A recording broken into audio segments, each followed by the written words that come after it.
Magandang araw mga ka-aerial defense, may ibabahagi na naman ako sa inyo. Dahil ngayong araw na ito ay may pag-uusapan tayo tungkol sa ating depensa. Pangulong Marcos hinangaan ng marami dahil sa pagtindig sa West Philippine Sea, pero bago tayo magpatuloy huwag mo muna kalimutan mag-like, share and subscribe.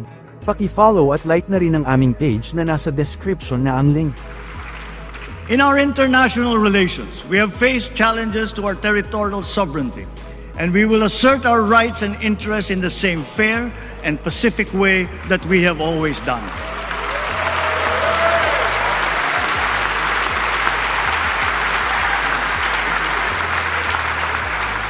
Proper diplomatic channels and mechanisms under the rules-based international order remain the only acceptable means of settling disputes.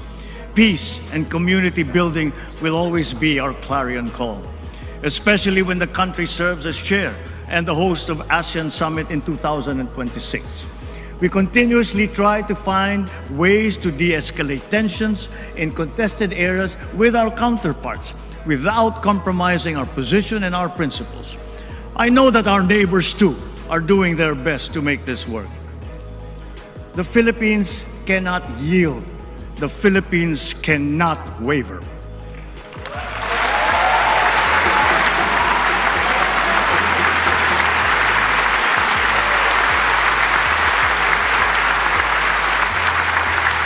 We are now more conscious as a people and strategic in heightening our aerial and maritime domain awareness.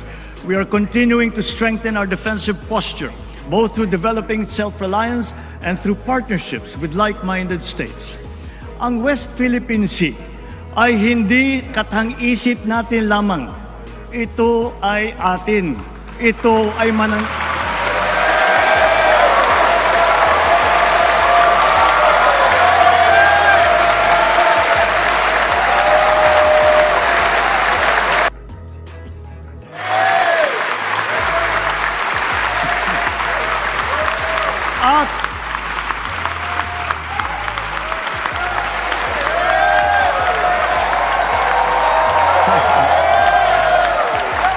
At ito ay mananatiling atin hanggat nag-aalab ang diwa ng ating minamahal na bansang Pilipinas.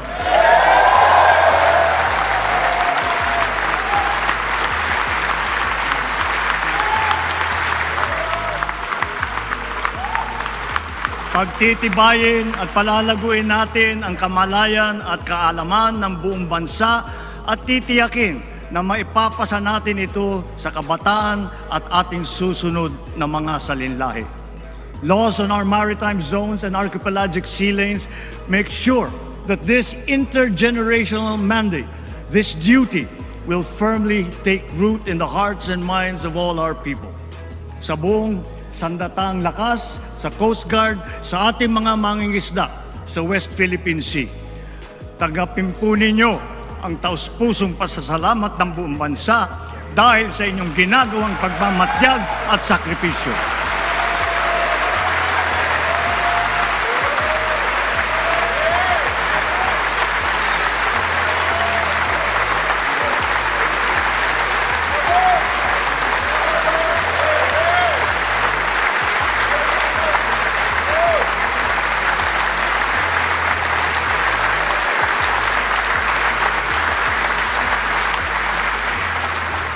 Para sa mas madaming update tungkol sa ating depensa, paki-follow at like muna ng aming page na nasa description na ang link. Huwag mo na rin kalimutan mag-like, share and subscribe. Pindutin mo na rin ang bell para updated kayo sa aking mga bagong video. Maraming salamat po.